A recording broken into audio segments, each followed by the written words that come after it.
La tasse m'a glissé des doigts, le café éclaboussant le sol de marbre du somptueux hall du briqueur. La voix de l'employé de la réception résonnait dans mes oreilles alors que je fixais la tache brune grandissante.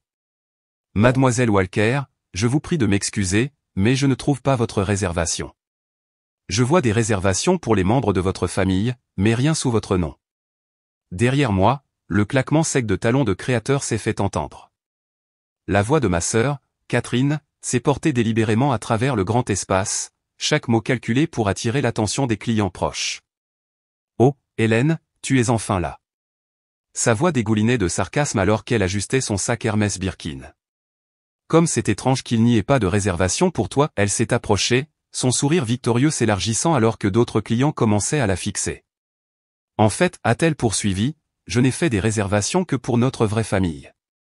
Une chambre pour moi, mon mari et ma fille, et une pour maman et papa. » À travers les miroirs ornés du hall, je pouvais voir nos parents nous tourner délibérément le dos, feignant de ne pas être témoins de mon humiliation.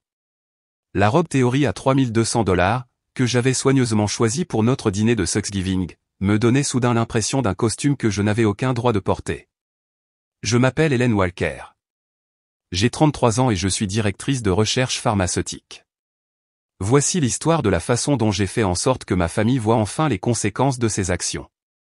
Pendant des années, j'avais été la marginale de la famille, celle qui avait bâti sa vie grâce à des bourses d'études, des investissements prudents et des semaines de travail de 80 heures. Ma sœur créait une perfection Instagram entièrement financée par l'argent de notre grand-père. Des allocations mensuelles de $30 000 avaient créé la garde-robe de créateur de Catherine, l'éducation de sa fille amie dans une école privée, et la façade de succès qu'elle maintenait désespérément en ligne. J'avais vu les relevés bancaires en aidant grand-père avec ses comptes lors de sa brève hospitalisation l'année dernière. C'était une responsabilité dont Catherine ne s'était jamais souciée, malgré ses demandes explicites. Aujourd'hui, debout dans ce hall, quelque chose s'est cristallisé en moi. Le même grand-père qui m'avait appris à devenir quelqu'un qui peut se débrouiller seul avait, sans le savoir, créé des monstres parmi les autres, qui n'avaient jamais appris à se débrouiller du tout. J'ai pris une profonde inspiration lente et j'ai dit, sans changer d'expression, je vois. Alors je vais partir. Ma voix est sortie plus calme que prévu. Réajustant ma prise sur ma valise Rimowa bleu marine, achetée avec mon propre argent, pas celui de grand-père, j'ai poliment hoché la tête au personnel de la réception compréhensif et j'ai ouvert l'application de réservation de taxi sur mon téléphone. Attends. La voix de Catherine a légèrement monté, mais j'étais déjà en train de marcher vers l'entrée. Elle s'attendait à des larmes, des supplications ou une humiliation publique. Ma digne tranquillité ne faisait pas partie de son script? Seul le bruit de mes pas a résonné dans le hall soudainement silencieux alors que tous les témoins de la scène fixaient ma silhouette s'éloigner. À travers les portes vitrées, j'ai aperçu ma nièce de 7 ans, Amy, vêtue d'une robe absurdement chère, gigotant derrière sa mère. Elle me cherchait. À chaque Thanksgiving, apporter un cadeau à Amy était ma tradition. La pince à cheveux en perles de cette année est restée joliment emballée dans ma valise. Un cadeau choisi pour la femme qu'elle pourrait devenir, pas l'accessoire en lequel sa mère la transformerait. Dans le taxi, j'ai sorti mon smartphone et j'ai composé le numéro de mon grand-père sans hésiter. Après le début de nos réunions mensuelles d'examen financier l'année dernière, nous avons développé une relation beaucoup plus étroite que celle que j'avais avec mes parents, qui avaient toujours favorisé Catherine. « Hélène, qu'est-ce qui ne va pas ?» Sa voix portait son calme habituel, mais la question a révélé qu'il sentait que quelque chose n'allait pas. Nos appels prévus ne tombaient jamais les jours fériés, et il savait que je serais avec la famille au briqueur. « J'ai quelque chose à signaler », ai-je commencé, ma voix factuelle et sans émotion. J'ai exposé exactement ce qui s'était passé, la réservation manquante pour moi seul, la déclaration triomphale de Catherine sur la vraie famille, la complicité de nos parents par leur silence. Je n'ai pas ajouté de supplication de sympathie ou de justice. J'ai simplement énoncé les faits, comme j'avais appris à le faire dans mes recherches pharmaceutiques. Les données devraient parler d'elles-mêmes.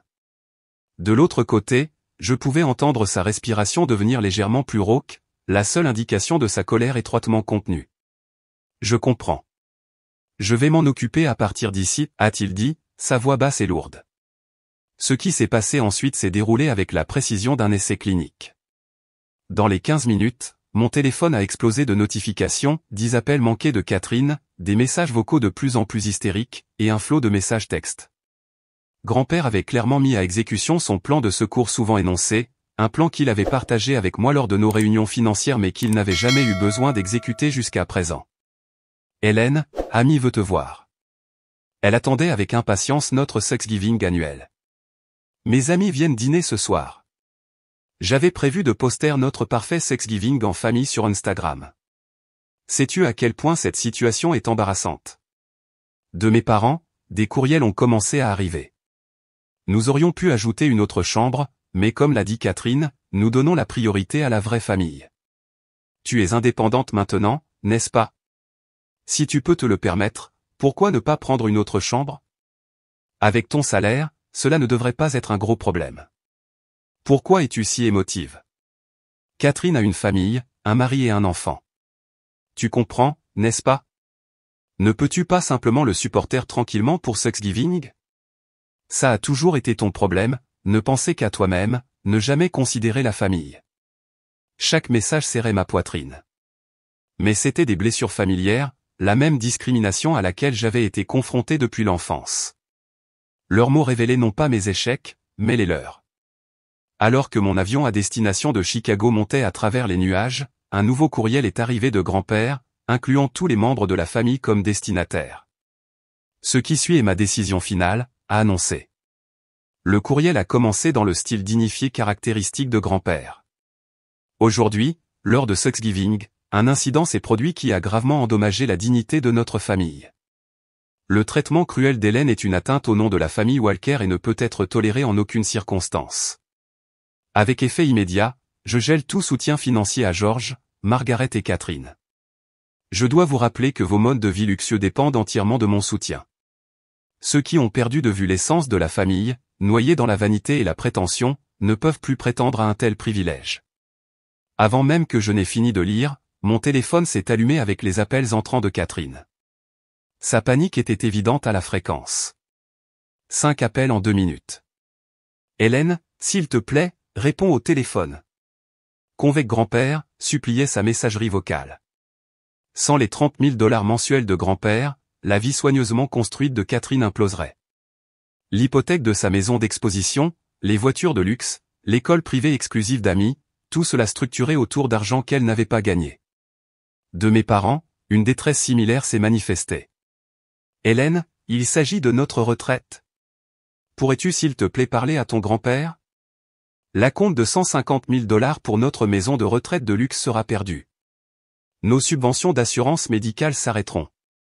Leur arrogance précédente avait disparu, remplacée par une humilité inhabituelle. Je suis désolé d'avoir dit des choses si terribles tout à l'heure, mais c'est une crise familiale. J'ai tranquillement éteint mon smartphone et j'ai regardé la mer de nuages par la fenêtre. Les photos de Thanksgiving parfaites qui avaient été postées sur les réseaux sociaux chaque année ne seraient pas téléchargées cette année. Pour Catherine, cela pourrait être un coup encore plus dur que l'impact financier. Après avoir atterri à Chicago, je me suis connecté au Wi-Fi de ma maison pour trouver plus de 100 messages non lus. Leur contenu était devenu de plus en plus frénétique. Qu'est-ce que je suis censé faire? Je ne pourrai pas payer les prêts. Et les frais de scolarité d'amis? Nous pourrions ne pas récupérer l'acompte de la maison de retraite. Qu'est-ce qu'on est censé faire maintenant? Je ne peux pas dormir la nuit en pensant à l'assurance médicale. Mais ce qui ressortait le plus était l'avis final de grand-père, cette mesure est irréversible. Considérez-la comme la conséquence de vos propres actions. Toute objection à ma décision entraînera la fin de tout soutien restant.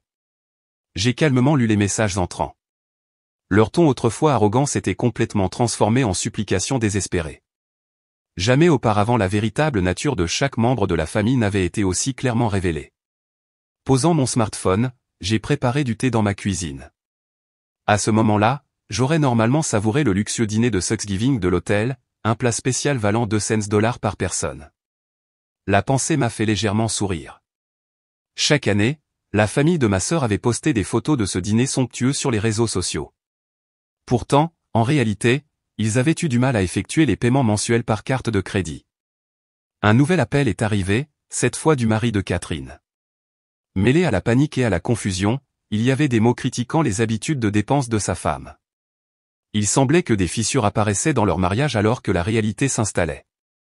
Par la fenêtre de mon appartement, le ciel nocturne de Chicago scintillait doucement. Je me suis souvenu de mon propre relevé de carte de crédit, paiement intégral chaque mois, luxe modéré dans mes moyens, pas de dette.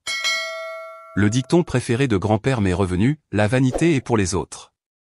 Les économies sont pour soi-même. Dans cette ville, j'avais construit ma vie par mes propres efforts. Comme l'avait dit grand-père, j'étais devenu quelqu'un qui pouvait se débrouiller seul. Et maintenant, je sentais profondément que ce choix avait été le bon. De mon smartphone, les appels entrants continuaient, mais c'étaient des voix qui ne m'atteindraient plus. 2 semaines après Thanksgiving, Chicago a reçu sa première neige de décembre. Alors que ma routine quotidienne dans le laboratoire de l'entreprise pharmaceutique restait inchangée, la situation de ma famille avait subi une transformation spectaculaire. L'Instagram de ma sœur, auparavant mis à jour presque quotidiennement avec des photos soigneusement mises en scène d'articles de luxe et de lieux exotiques, était tombé silencieux. Son dernier post, une photo de son sac Hermès dans un restaurant haut de gamme tagué avec Dream Lifestyle, semblait maintenant douloureusement ironique sous les commentaires louant quelle vie merveilleuse. Les courriels de mon père ont finalement montré de véritables remords. Je réfléchis à nos années de vie extravagantes. Nous avons trop gâté Catherine et avons été froids avec toi. Je suis désolé. Des messages similaires sont arrivés de ma mère. Leur subvention d'assurance médicale ayant été coupée, ils réalisaient enfin le coût réel des soins de santé. Notre seule pension n'est de loin pas suffisante. Je comprends enfin à quel point nous vivions luxueusement. La situation de Catherine était encore plus grave. J'ai reçu un appel inattendu de son mari. J'ai découvert des dettes cachées qu'elle gardait secrètes. Je suis choqué par les factures de cartes de crédit. Nous ne pouvons plus maintenir ce mode de vie. Le soutien de grand-père ayant été soudainement coupé, leur façade d'opulence s'effondrait rapidement. Nous envisageons de déménager dans une maison moins chère et de chercher des écoles publiques pour amis aussi. Catherine pleure toutes les nuits. Sa voix mêlait fatigue et résignation. Leur mariage lui-même semblait être en crise. En contraste, ma vie restait paisible. J'arrivais au travail à 8 heures et rentrais chez moi à 18 heures. Les week-ends étaient consacrés à la participation à des groupes d'études d'investissement et à l'examen de ma gestion de l'épargne. Hier encore, j'ai été promu chef d'équipe pour un nouveau projet de recherche. Mon salaire devrait augmenter à $200 000, et mes opérations d'investissement progressaient bien, sans souci pour l'avenir. La vanité apporte une satisfaction momentanée. Les économies apportent la tranquillité d'esprit pour toute la vie. Le poids des paroles de grand-père était maintenant ressenti profondément par toute la famille. Alors que mes parents s'inquiétaient pour la sécurité de leur retraite et que ma sœur luttait avec le remboursement des dettes, je continuais simplement ma vie ordinaire. Au cours de ces semaines, la fréquence des courriels et des appels désespérés a considérablement diminué, passant de quotidien pendant la première semaine à 1 ou 2 fois par semaine. Leur contenu, aussi, se déplaçait progressivement vers la résignation. Amy sera transférée dans une école publique. Elle prendra le bus scolaire. Je n'aurais jamais imaginé. Le dernier courriel de ma sœur montrait des signes d'acceptation de la réalité. La vie de rêve en école privée qu'elle avait partagée sur les réseaux sociaux ne serait plus jamais postée. Nos parents envisageaient également de déménager de leur communauté de luxe en Floride vers un condominium abordable, luttant avec les paiements des factures médicales. Leur rêve d'une retraite luxueuse s'était facilement effondré. Nous vivons avec de mauvaises valeurs depuis des années, lisait le dernier courriel de mon père. Cependant, il restait incertain si cette prise de conscience deviendrait un catalyseur pour restaurer de véritables liens familiaux. La semaine dernière, j'ai reçu un courriel concis de grand-père, l'éveil à la vérité de la vie apporte parfois de la douleur, mais c'est une douleur nécessaire. Ta décision leur a donné une leçon importante. Je n'ai pas répondu. J'ai juste tranquillement sauvegardé le courriel. 3 mois après ce Thanksgiving, les premiers signes du printemps ont commencé à apparaître à Chicago. Ma vie n'avait pas changé, ou plutôt, elle était devenue encore plus épanouissante. Le nouveau projet à l'entreprise pharmaceutique progressait sans accroc, et la semaine dernière, j'ai reçu une notification de promotion. Mes réalisations en tant que directrice de recherche ont été reconnues, et mes opérations de fiducie d'investissement continuaient de croître régulièrement. De la fenêtre de mon bureau, je pouvais voir la vaste surface du lac Michigan, ses vagues scintillant sous le soleil printanier, transmettant une espérance tranquille. De nouvelles données de recherche s'empilaient sur mon bureau. Le temps passé au travail restait mon temps le plus précieux. Un cadeau d'anniversaire est arrivé de grand-père l'autre jour, un simple collier de perles. La carte jointe portait une seule ligne de sa familiarité élégante écriture, la vraie brillance réside en ceux qui se débrouillent seuls. J'avais commencé à maintenir un contact minimal avec mes parents. Ils avaient déménagé de leur communauté de luxe en Floride vers un condominium abordable et semblaient s'adapter progressivement à la réalité. Le luxe apporte une joie momentanée, mais il y a une véritable sécurité dans un mode de vie ancré. Le courriel de ma mère contenait des mots de véritable compréhension pour la première fois. La famille de ma sœur avait déménagé dans un quartier de banlieue ordinaire. Amy avait commencé à fréquenter une école publique et s'habituer à prendre le bus scolaire. Les réseaux sociaux de Catherine restaient inactifs.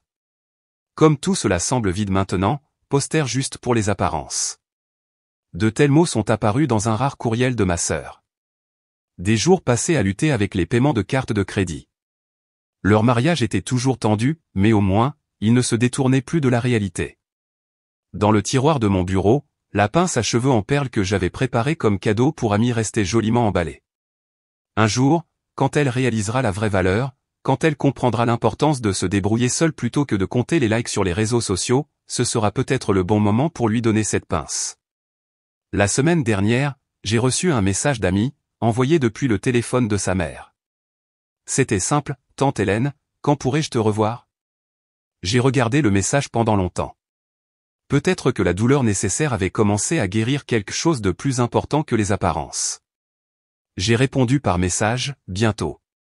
Dehors, par ma fenêtre, les vents du début du printemps bruissaient à travers les arbres de la rue, annonçant le début d'une nouvelle saison, pas seulement pour la ville, mais peut-être aussi pour notre famille.